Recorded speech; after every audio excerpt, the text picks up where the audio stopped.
So, hello everyone. Welcome to another indie author interview. I am joined today by L.R. Friedman, who is the author of Etched and Frost, as well as the Blaze Legacy. So, thank you so much for taking the time to join me today.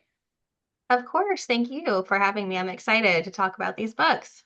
I can't wait. So, let's just get right into it. So, tell me a little bit about when you decided that you wanted to become an author and what your path to publication was. I guess it really started in college. I took a creative writing course and I just really loved it.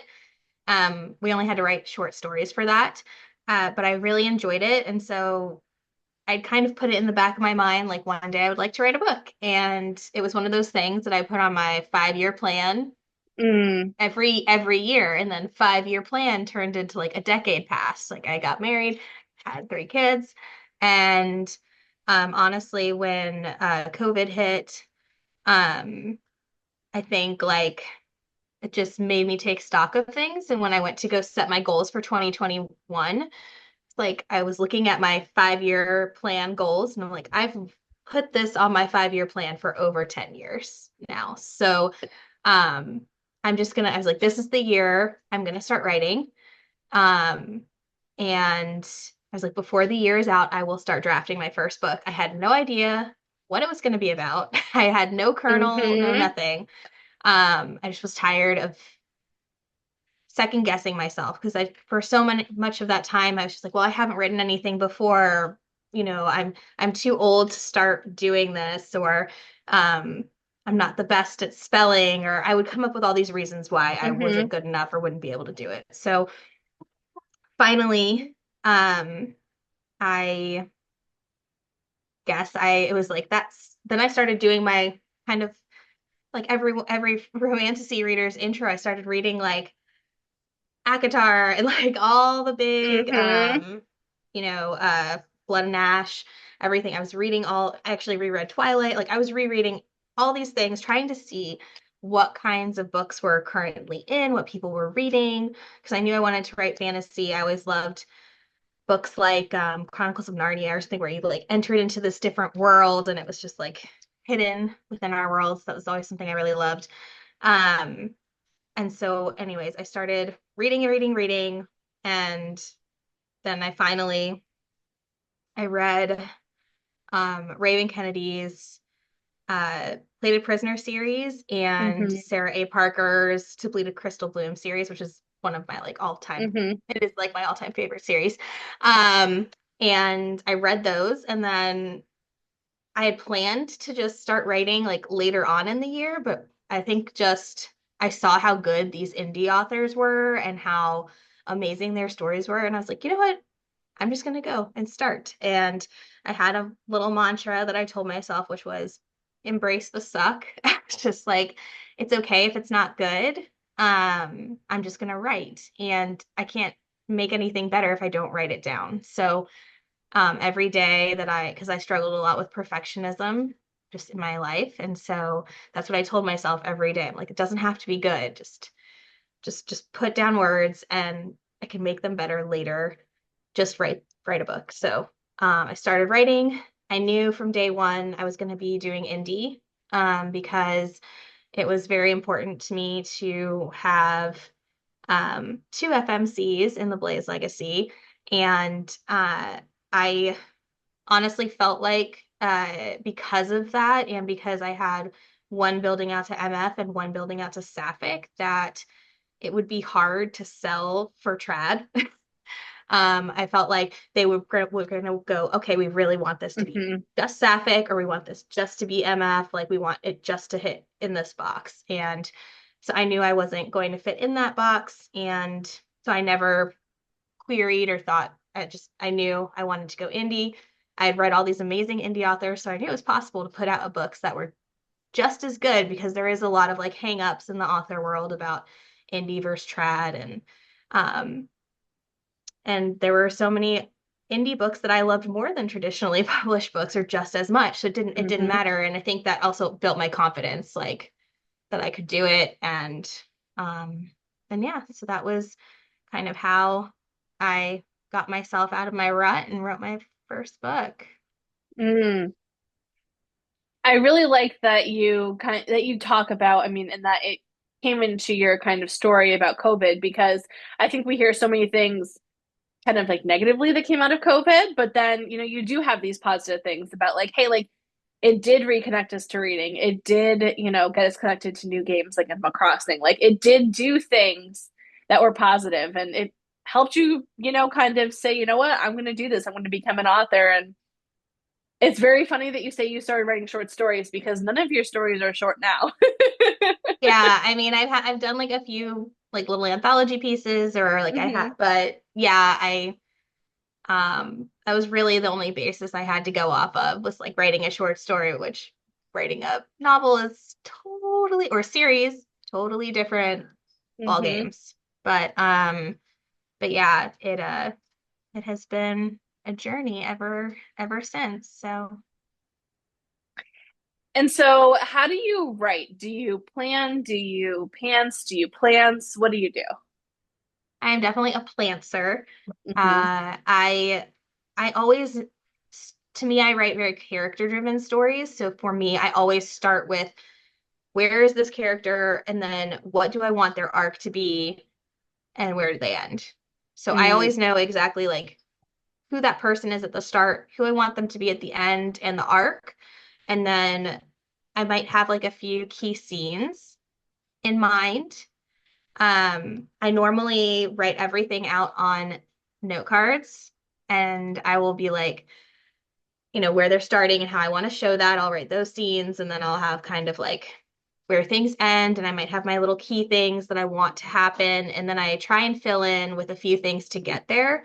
I'll probably end up with about 20 to 30 note cards. Then I lay them on my floor and I rearrange them. Um, and then I put them into my outline.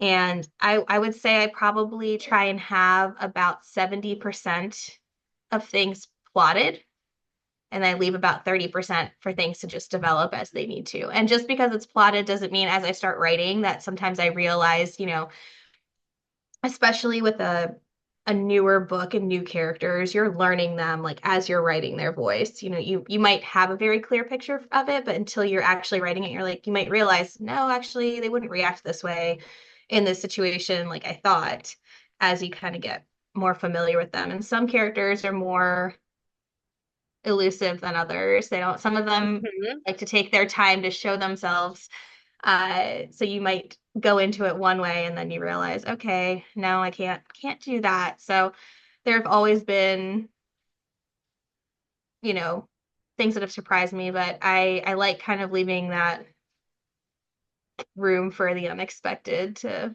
happen. And I feel like it would be hard if I felt really rigidly that it had to be exactly a certain way because I'd be worried about like pigeonholing myself. And because I'm very character driven, it's like I don't want to do things that aren't true to the characters' voices um and what they would want to do. Even if the plot, if I'm like, this plot point would be cool, I've had to take out things that I thought would be cool just because it doesn't actually make sense for those characters, you know. So Totally. And I find that really a cool way of plotting, right? Because like you said, you the character driven, I think is something that it's I don't know in a lot of the books that we read, I think it's really romantic, right? So there's a lot of like relationship driven. And so while that's part of character driven, like I see something different, especially in your way of writing with all the different point of views that really pushes that forward. And I think that really comes off well.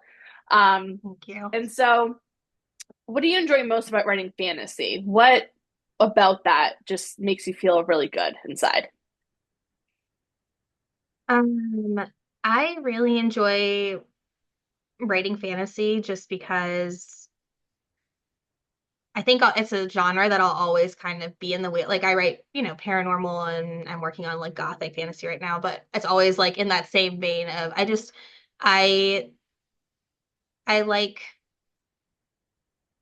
finding magic in the world around me. I've talked about this before, but like the premise for Blaze Legacy with having like a university with like an underground, you know. I went to a college that had underground tunnels and I used to walk the campus late at night and because I was on dance team and we had practice late at night. So I'd be like walking home at almost 10 o'clock at night from practice.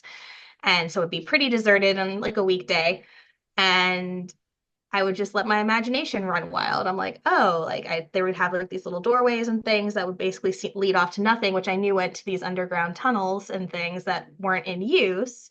And I would kind of think like, oh, well, what if X, Y, Z? So I think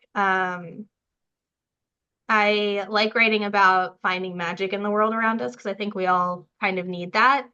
Um, and so, yeah, so all my books, I think I feel like are kind of based in our world, but have like these pockets of Hmm. magic that we kind of get to experience. Absolutely. And I think that that's a great entry point for fantasy too. Like especially like if you haven't read a lot, like it's good to have that urban kind of vibe because there's a magic system and there's something there, but like you said, it's not like complete epic, like wild sort of fantasy. So I definitely can agree with Yeah. that. I think it makes it accessible to lots of Yes. readers when, especially when it can be really overwhelming if you're not used to fantasy. And even when you are, like I'm used to fantasy, but I find myself even sometimes when I'm not in the right headspace for it, I just get really overwhelmed. I'm like, there's too many details and I can't keep track of all of this. So I love when we have like a character and we can learn the world through that character's eyes because they're not familiar with it. And so it makes that character more relatable to us as a reader, but then we get um, the descriptions and things come from our perspective, you know, Hmm. makes it a little bit easier, I think, to see, especially, yeah, I have lots of friends that wanted to support me when I started writing, but they weren't fantasy readers. And then they were like, oh, I actually really enjoyed this because they didn't feel Hmm. like it was so much that it overwhelmed them. I love that. Um, and so what do you need in your writing space to stay focused? What helps you stay on task when you're writing? I normally have coffee. And I like having, right now, this is my current one. It's called Tarot Reading by Novel Yours. But Ooh. I like having, smells really good. Anyways, I like having like a candle that has the vibes, and I always have a playlist that goes with it. And then I normally um take part of that play because my playlists are usually like 4 to 7 hours long because I just like every time I hear a song that works for it, I just like throw it in there. But then I will like pare it down to something smaller, and I usually put that out when the book comes out, so you guys get a little taste of it. Um, but yeah, so for me, music. And maybe that's because I was a dancer, so it just gives me like I get like in the feel for it, Hmm. and then obviously, yeah, the candle, I like just kind of immersing myself and I just need the coffee just so my brain is, you know, actually functioning. Even if it's late at night, I sometimes will still have coffee if I'm really desperate, or I'll have like hot cocoa or tea. It's just like that hot, warm beverage kind of like Hmm. settles me in right before it kind of is my like cue. Once I finish that drink, then it's like sit down, write. Um, and I do have like recently got I forget what the app is called, but it's on my Mac. I think it's called Haze Over, and it makes it so when I'm on whatever your main screen is, everything else behind it kind of like darkens. So when I can go into that, then I will pull up. I do like a Pomodoro timer for sprints. And so I'll put up my timer, I'll put up my music, and then everything behind the screen where I'm writing goes dark and I can't see anything else but what I'm writing and I just go. So um those are things that have helped me over time, just kind of like slowly picking up little things here and there. And it's something that I love that you sent with your PR packages for Etched Frost was an immersive reading kit. I thought that was the coolest thing I've ever seen. Like I thought it was so cool to be like, okay, like this is what I need to wear, this is what I need to like, like what scents there are, like what I need to drink. Like I thought that was so cool. And I've never seen another author do that. So I really, really liked that. I love that. Um yeah, I think that there is something about just like getting immersed in it. And it's fun to be able to like share things or pick things out from the book. Or share things that, like here's the playlist I was listening to when I wrote it. And certain songs make me think of certain scenes, and being able to like connect that for the reader, I think is always really cool. Um, yeah, yeah. And what's something that gets in your way when you're writing? What is your kryptonite as a writer? Honestly, it is probably if I'm trying to draft, it is having my children running around. So, um, um, but I think I think it's changed over time. When I was Hmm. first writing, I still had my youngest was still at home with me. My older two are at school, and so I would like try and get a little bit of writing during the day, but I was, with my toddler, and then so it really took my husband had like a lot nicer of a schedule then, and so he would come home and he would handle dinner and he would handle bedtime and do all the things so that I could write. And um and so I think uh the kryptonite was kind of like feeling guilty Hmm. about like that balance, because I had been so used to being the reliable parent. My husband's military, so he was like deployed a lot and stuff. And so when we moved to his last assignment, he wasn't deploying, so he was able to do all these things that made it more able for me to write, which I think also kind of lent itself to the timing of when I started writing these books. But yeah, I think now it's a little bit easier because all three of mine are in school. So I really try and stick to writing during the day while they're gone, and so that I can be more available. And then anything that I need to do that's like admin level stuff or making graphics, like I can here have more distractions for that. It's harder when I'm like trying to draft something and create. And you have like the kids are home and they're just being kids, they're just enjoying their life as they should. Um, so yeah, I would say that's probably the hardest obstacle is just being a parent and wanting to have that balance of um, pursuing something I've wanted to do, while also not taking away time from them. So Totally valid. And I think that, with a lot of indie authors, especially, you are doing this as, either a second job or on the side or whatnot. So there are a lot of responsibilities that practically can get in the way. And I think it's important to recognize that, especially when you're like biting and chomping at the bit for the author to get the next book out. But like there's life going on too. So you have to remember that as well. yes, no, definitely. I think it's it's a really great compliment when someone just wants your next book, but then you're also Yeah, like, I can only move so fast. exactly. um, yeah. And I mean, I think the patience was all worth it for Soar. So let's go into talking about your books. And so, if you had to describe the Blaze Legacy or Etched in Frost in one sentence or less, what's that sentence? Yeah. Which one? Pick one, doesn't matter. Oh goodness. Uh, Blaze Legacy, I would say, is a dark portal fantasy where we kind of get thrown into this twisted fairy tale world with dragons and shifters and they're bonded champions, and there's a lot of twists and turns and secrets. And I really wanted it, and I think, as I said, this was the one that I started after COVID and kind of when everything. So a big theme of this one that I knew going into it is I wanted it to be about legacies, obviously Blaze Legacy. So I wanted them to be, so we deal with legacies in life and after death.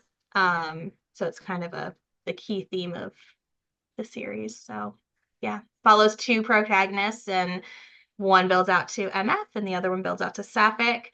And yeah, I love it. We have like a heart-stopping assassin, and then on the other side we have someone from our world who's going to college and just pledges her college's secret society and gets a little bit more than she planned. So yeah, that it's wild to me that it's over now that the series Yeah, is complete because it was my baby, and now it's yeah. 5 books later, it's done. 5 books. And so throughout 5 books, I can assume that you have some wonderful characters that you like writing. But if I had to have you choose one that's your favorite, who's your favorite? Um, I can in tell you that who mine is. in that series, Yeah, my favorite character was Redmond. mine too. Because without giving anything too much away about him, I he has the most complex arc, I think, of any character I've ever written. I had to write it in a very specific way with each book, and so it felt the most rewarding when I got to show different sides of him. And uh, I really just, yeah, I think just it was like a slow burn for myself because I had to like wait and be so patient. And uh, yeah, I think he's just such a beautiful character. And I feel like a lot of people, even though he's kind of he's evil villain at the start, I feel like a lot of people can relate to just how hard we are on ourselves and like having to learn how to forgive ourselves. And that's a really big theme with him. And I just find his story very, very beautiful and unique. It's not like anything I've read before, which is one of the reasons I really wanted to write it the way I did. And yeah, sorry, my child's playing with a dinosaur It's behind so me. cute. This is life. Um, and yeah, so I would say Redmond is definitely um my favorite one to write. And I really enjoyed like anytime I got the opportunity to write in his POV. It was a lot of fun. And it could be the same character, but who is the most challenging character to write and why? Um, honestly, Travis was probably my hardest character to write. Um, because he's not likable in a lot of ways.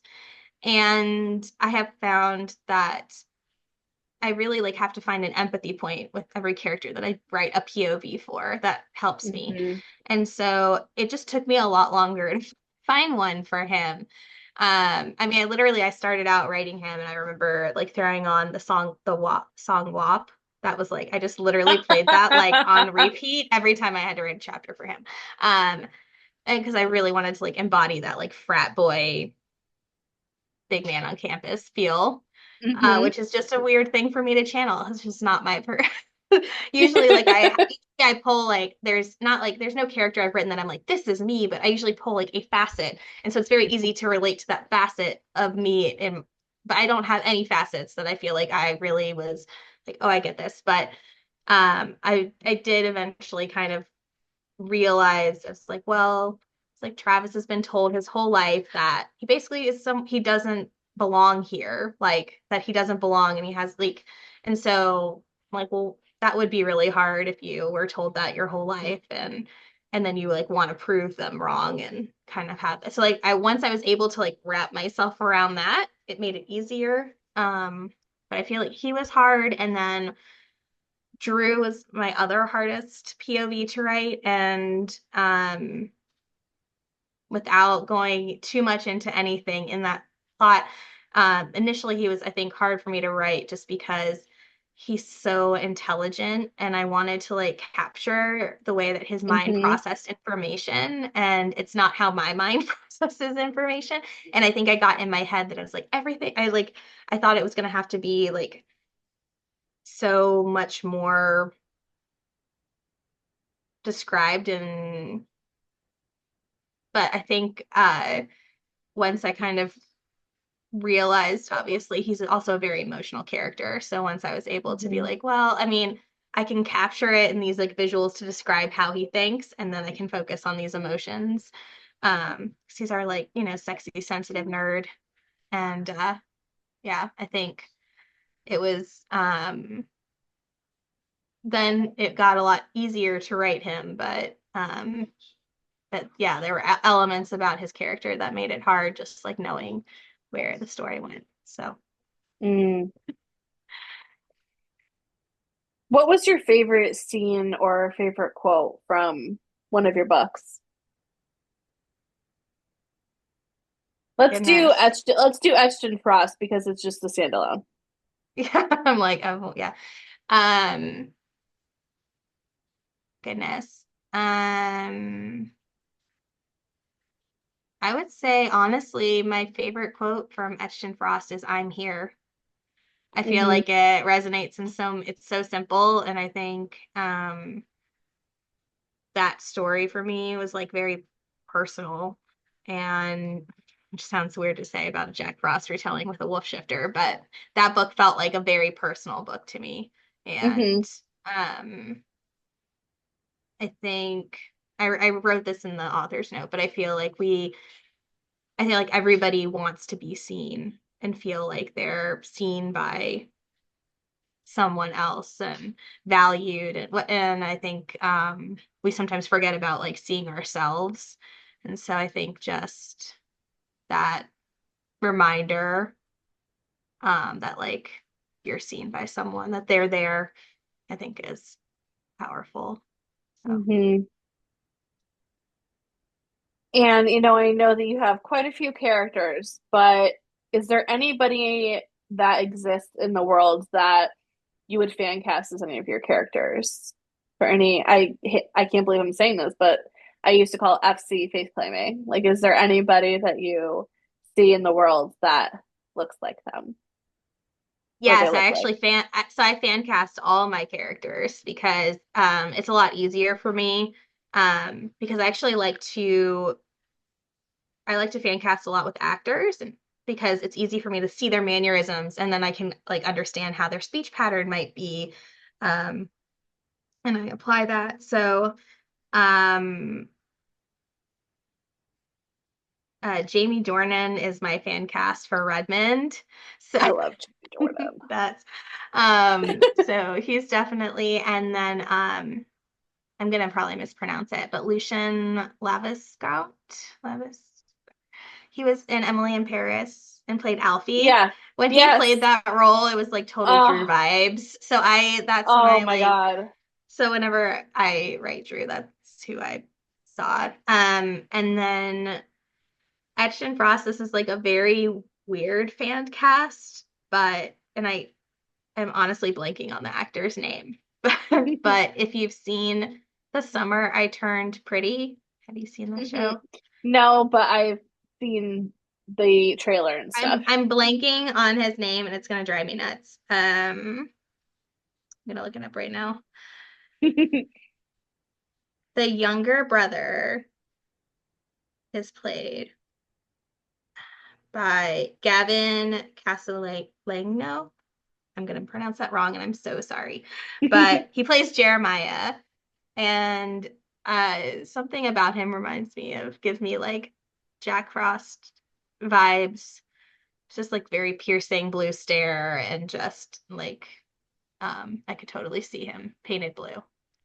Not like a Smurf, but like Jack Frost. Um, and then yeah, as I said, I fan cast all of them. I know for my Celestial Haven duet, I like even put up my fan cast, but Idris Elba is one of mine for that. And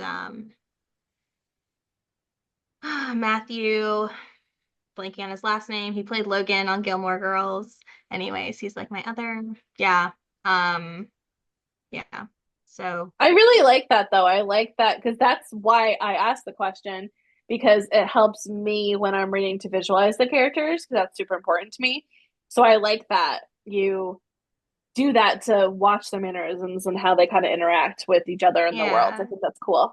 Yeah, like for me, when I was writing, like Kylie was like Chloe Grace Moretz. Yes. Hmm. Yeah, and Alexandra Daddario Hmm. or was my Ashlyn. Like those were my, and then Gal Gadot is actually my Enchantress fan cast. So, That's and it's so cool. funny, and it's so funny because I just recently saw her promo for the like Snow White, and I'm Hmm. like, she looks just like the Enchantress, and she's playing Hmm. a villain. Anyways, I got so excited. I was like, total Enchantress vibes, because usually she plays like, a hero. So it was just funny to see her like that. I was like, I knew it first, That was so, my fan uh, cast. yeah, right. That's But cool. yeah, I do like it just to um yeah, give them like a full, like, not just how they look, but yeah, how they're going to express themselves and their general attitude and yeah, mindset. Awesome. Well, let's get into the last part of our interview, which is just a bunch of kind of fun questions. So, Okay. other than reading and writing, what are things that you enjoy? What are some hobbies you have? Um, When I you like have time for them, when I it have sounds time for like. them, I do really enjoy reading. That is like my hobby. Mhm. But I enjoy uh doing stuff with my family. So like baking, we'll do these like little living room slumber parties where we get the air mattress Oh, out and we'll do like popcorn and movie night, or like a game night. Like I love playing games, like board games and different stuff. Uh, and then I was a dancer for most of my life, so I do like listening to music and little 5 o'clock dance parties um and I did take like adult classes depending on where we've lived. I have done that just to like keep up with it. It's like nice to move. So yeah, I guess those are my not cool. super exciting hobbies, but hobbies. Yeah. Those are exciting hobbies. I wish that I could dance for my life, but I can't. And so, who are some authors or books that you would recommend? Um, some authors, as I said, Sarah A. Parker. I absolutely love her books. I love her as a person. She's wonderful. Um, Emerson Hoyt is another really good friend of mine, and I don't normally read a lot of contemporary, like straight. I usually read dark romance. I don't necessarily read contemporary, but she does like a gritty contemporary, and I really love like the grittiness of it. And Ashley Jade is another author that I really enjoy. I love angst. So I'm like, if you're an author and you give me lots of angst, Hmm. um, I really enjoy that as well. B. Schwab, Stephanie Garber, um, Adeline Grace. I'm a huge Belladonna series. I love Hmm. the vibes for that series. Erin Morgenstern is also another author I really love. Her prose and look up to. So yeah, I'm like I just listed off a Good, bunch, good but recommendations, but there were a couple that I haven't heard of and haven't read, so I'm gonna add those to my Goodreads. good. Um, let's see.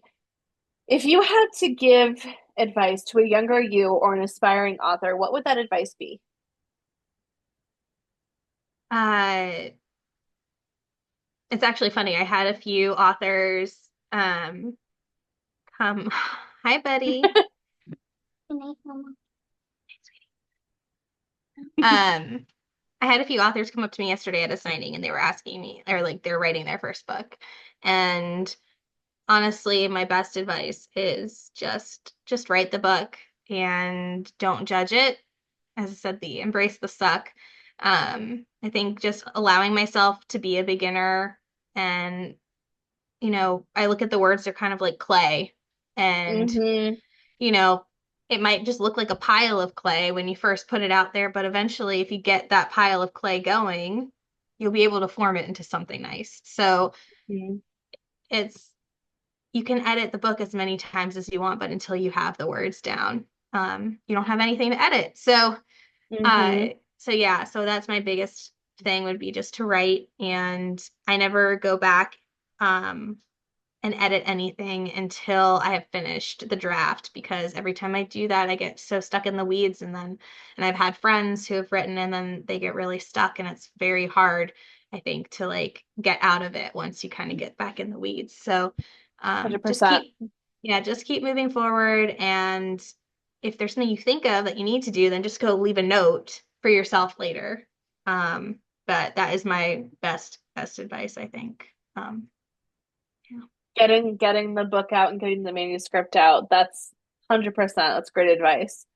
The next two questions you kind of answered a little bit about music. So you said there are playlists for your books, and you do kind of like pare them down and put those, as QR, like Spotify codes. And then what inspired, your worlds, like of anything that's existing in the world or, from other kind of fantasy. So we heard, the school in the Blaze Legacy is kind of inspired by your college. What about the worlds in Etched and Frost? I know it's kind of urban, but like was that inspired by like an experience you had or some or like how did that kind of come about? Because I'm thinking about Jolie's story. Honestly, that one was just pretty much made up from my brain. But It's very um, like kind of, I mean, it's kind of like Black Swanny, but like not like that dark. yeah, well, I mean, I was a dancer growing up, so Hmm. that inspired the yes, and it did have Black Swan vibes. I love that movie. Hmm. And I grew up in like a very competitive dance environment, and so that was very much inspired by that. I wasn't a ballerina, so but I just ballet is kind of like the epitome of like Hmm. competitiveness when it comes to dance. So it just fit. And then in terms of the magic world, really like that was just made up in my mind of this alternative like veil and kind of like a new version of the afterlife, if you will. Um, Hmm. so yeah, I think that was more just made up. For Blaze Legacy, the magical world was based off of twists on like Brothers Grimm and Hans Christian Andersen fairy Hmm. tales. So I took all like these fairy tale elements that I grew up reading and then twisted them. I love that. And so to wrap up here, do you have any upcoming signings or events that we could look forward to meeting you at and getting some signed books? Yes, I am signing at uh sorry, hold on. You're probably gonna have to re-ask me this question. It's When is fine. this airing? On Thursday. Okay, perfect. All right. You can re-ask me because I have one this weekend. So then I was like, I don't want to say this weekend if it's Perfect. going to be airing after the fact. Anyways, okay. So do you have any upcoming signings or events that we could meet you at and get some signed books? Yes, I am actually going to be signing this weekend at Blend Coffee Bar in Ashburn, Virginia. It's actually the local coffee place with about 30 other authors for Read Wow. Across America. Yeah, so I'm very excited for that. And I love being able to sign locally, makes it easy. I will also be at the A Million Lives Book Festival and Lust in the City in May. I will be at Midwest Bookish Fest in June. I will be at Once Upon a Con in August. Villains and Vixens uh, in September, as well as Books, Gowns, and Crowns. And then Book Harvest in October. So it is a very Lot. busy event year. Um, but a lot of those are local within driving distance for Hmm. me, so I'm very excited about that. But I love being able to go out and meet new readers and meet my current readers, and it's just such a positive experience. Just a great time. Are you going to find any time to write this year? Yes, I That will. could just be So a yes I question, was and gonna that's say yes. it. I am currently writing, so I'm in the Cool. very busy drafting process right now. So, yep. Well, I can't wait to see what else you come up with because what you've done so far has been wonderful. Congratulations on finishing a 5 book series. That's absolutely amazing. And Thank you. the finale was just absolutely wonderful. So if you guys haven't checked that one out, you need to read all those because it's a completed series that is out now. And then you can also read this lovely standalone, which includes um, shifters in there. So if you're interested in either of those things, definitely pick up L.R. Friedman's books. But thank you so much for taking the time to join me today. I really enjoy getting to know about your writing Yeah. process. Thank you so much for having me. And I'm very excited for what's ahead. Awesome. Thank you. Of course.